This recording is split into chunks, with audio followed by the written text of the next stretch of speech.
I'm going to start today's box with a piece of kiln-dried sapele, and pretty much just following the normal process. Get everything set up on the lathe, find centers, put it in between centers, and then start roughing things down with the spindle roughing gouge.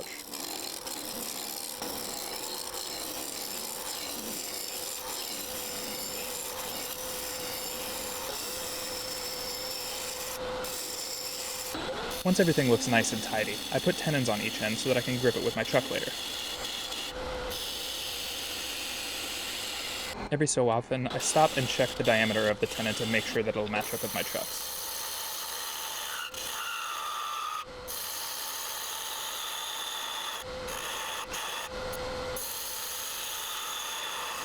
Once I have my tenons established, I use my thin kerf parting tool to separate the top and bottom half of the box.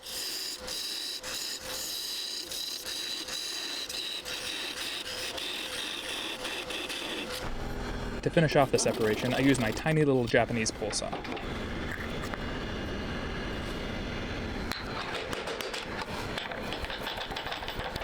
Now, even though I'm going to be threading this box, the process doesn't differ much from making a standard friction fit box lid. I'm going to start with the top of the box, which will be the female set of threads, and I want to do these first because it's much easier to alter threads that are on the outside, or the male threads. If things don't happen to fit, it's much more difficult for me to go back and recut the threads on the inside of the lid. Here I'm just using my spindle gouge to hollow out the interior of the top of the box.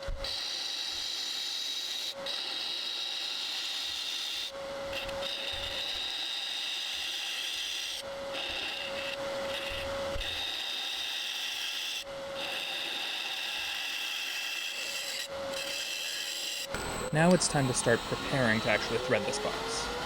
Here I'm using a recess cutter to give myself a little bit of space behind the threads. This is important because I don't want my thread cutter to bottom out against the bottom of the box. Today I'm going to be using my Hope threading jig. I had initially intended to hand chase the threads on the inside of this box, but the sapele just wasn't holding the threads very well at all, so I decided that I would use this jig. Now, while it is a little bit expensive, I love this jig because I get consistent threads every single time. It's a little bit of a learning curve to figure out the process of how to use this jig initially, but once you have it nailed, you get super consistent threads every single time.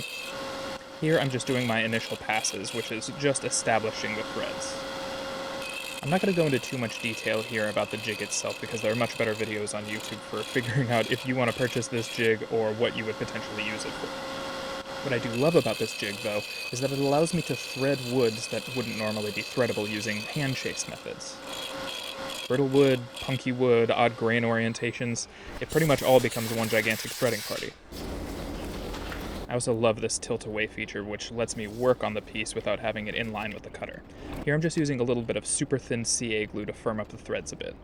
I want to minimize chip out as much as possible, and I probably should have soaked the wood before I started cutting my first thread, but things seem to work out okay here. All I do is completely flood the threaded area with this fast-setting thin CA glue. I'll give it a couple minutes, wait for it to dry, and then start cutting again.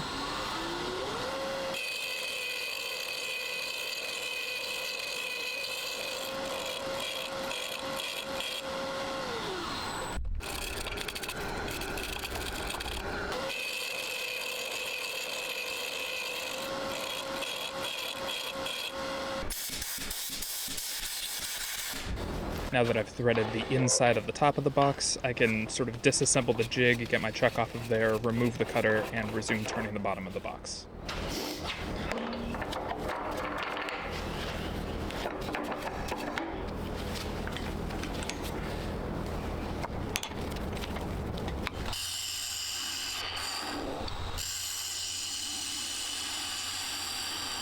One sort of mechanical thing about threading boxes is that there is a required offset.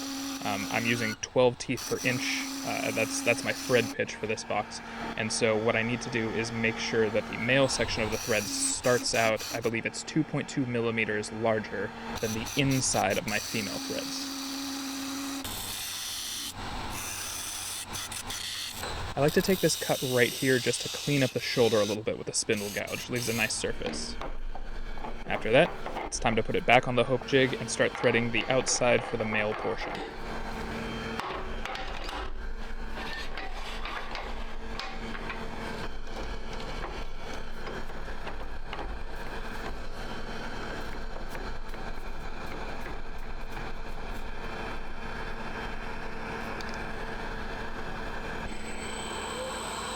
This follows much the same process as the interior or female threads. Basically, I'm just going to pass by nice and slow. Again, I'm not going to go into the entire process behind using the hope jig, but I think that you'll get just enough of a close-up here that you can sort of see it in action and figure it out.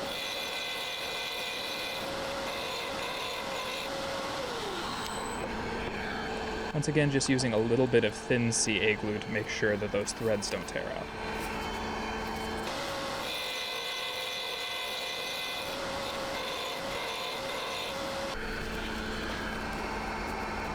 And here I'm just doing a little bit of test fitting, and you'll hear it starts to get awfully tight. So that means that I need to cut the male threads just a little bit deeper, basically just push that offset a little bit more. I did have a panic moment where I thought that this would be the second video in a row where I got some threads stuck on camera. If you haven't seen that video, I'll put a link up here.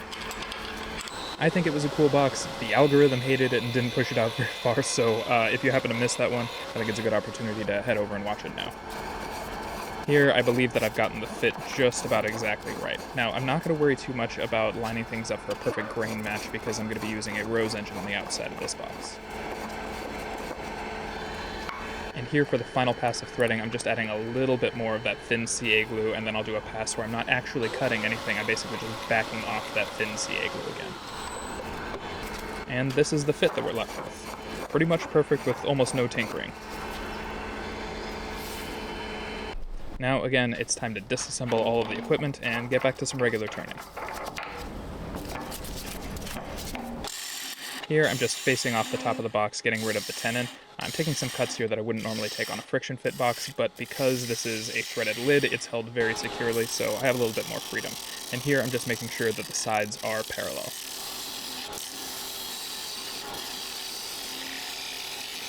A little quick sanding, and then it's time to head on over to the rose engine, which is very dramatically lit, I'm noticing in post right now. I'm going to be using a D12 rosette pumping on the far side to achieve a sort of dragon skin effect. It's one of my favorite patterns to put on the outside of my boxes. I'll show some portions of this in real-time speed, but most of it will be sped up and I'll go ahead and skip the rest of it. Typically this process on the outside of a box like this takes me anywhere from 2 to 3 hours, and frankly I just don't think that it makes awesome video, as hypnotic as it is. Now I've adjusted the rosette by approximately 1/4 pattern for every single row that I've done on the top, and what that's done is sort of lent itself to this kind of spiral pattern. I probably could have gone a little bit more dense on the top, but overall I think the effect is solid. Here I'm starting on the dragon skin portion on the outside of the box, and if you're not familiar with the rose engine, what this is doing is literally just bumping the box back into a high-speed carbide cutter. All of the motion is governed by a cam known as a rosette. Think of it like a big, expensive, super inefficient, not that capable CNC machine.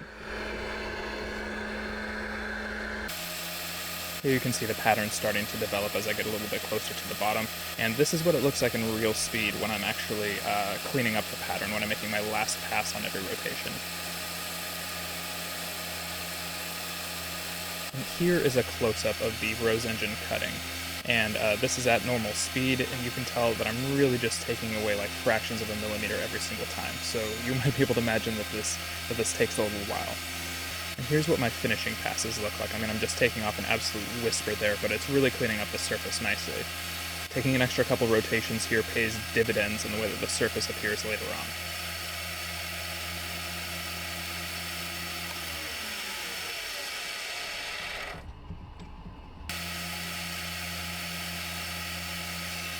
And this is what it looks like to start a new row on the rose engine.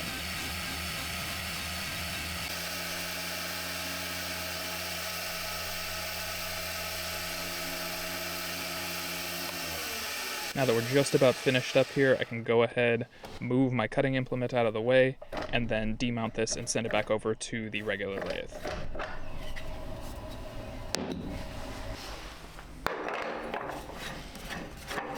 Here I'm using a small nylon brush to get rid of any fuzzies. Just for the sake of time on task, I am using a Forstner bit to do the bulk of the hollowing here. Then I like to use a spindle gouge to sort of tune up the inside, basically get the rest of my shape and make sure that there's not too much tear out on the bottom. Now, one of the things that's always frustrated me about threaded boxes is that the interior usually doesn't wind up with as much capacity as you'd like, because you have to deal with the offset for the thickness of the wall at the top of the box, then you have to deal with the offset for the female threads on the top of the box, then the offset for the male threads on the bottom of the box, and then the offset again for the wall thickness for the top of the box. So what I'm doing here is I'm actually bringing out my Trent Bosch hollowing tool to sort of back hollow underneath the bottom of the rim here. Essentially, I'm just trying to increase the capacity on the inside of the box so that these walls aren't super thick. Then it's time for a little light sanding, and if I planned everything correctly, I should just be able to reverse this onto my small jaws and finish up the bottom. Boy, I love it when that actually works out. Here I'm just going to face off the bottom, and I think it's a good opportunity to add just a little bit of flair here. Somebody will inevitably flip this over at a craft show, so I like to leave just a little something on the bottom. As usual, this is going to have my sort of signature beaded foot.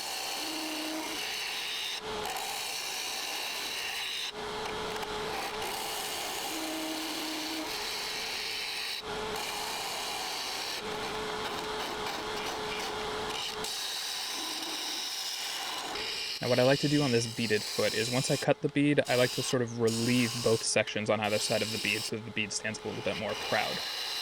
I just find that this adds a little bit of intrigue versus having the bead and the rest of the box be on the same level. Then just a little bit more light sanding.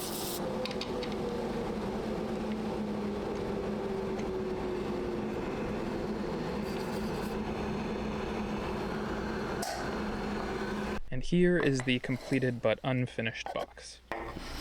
The spiral pattern on the top is subtle, but I do think that it still works. For the finish, I'm going to be using some Walrus Oil brand polymerized linseed oil. I find that this stuff does really, really well, especially on these ornamental turn boxes. I have been mixing mine with a little bit of denatured alcohol and some orange solvent recently, just to thin things out a little bit. When the stuff comes out of the tub, it's basically like cold honey. And here we are. This is basically the look. I do have a little bit more tuning up to do, though. It's this sound right here. Yeah, we just can't have that on a finished box. So what I decided to do was take a little bit of my favorite oil and wax mixture and just sort of pump it into the threads here.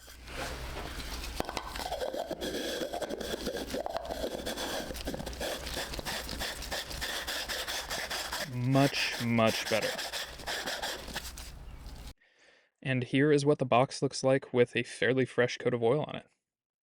Overall, I'm pretty happy with how this turned out. I do like the expanded capacity on the inside of the box that the hollowing gave me. I think I'm going to be doing a lot more of that in the future on these threaded boxes. And here it is with the oil cured. Sort of a matte sheen here, which I really like. I think that it helps the pattern on the top stand out quite a bit too. Now it's time for glamour shots.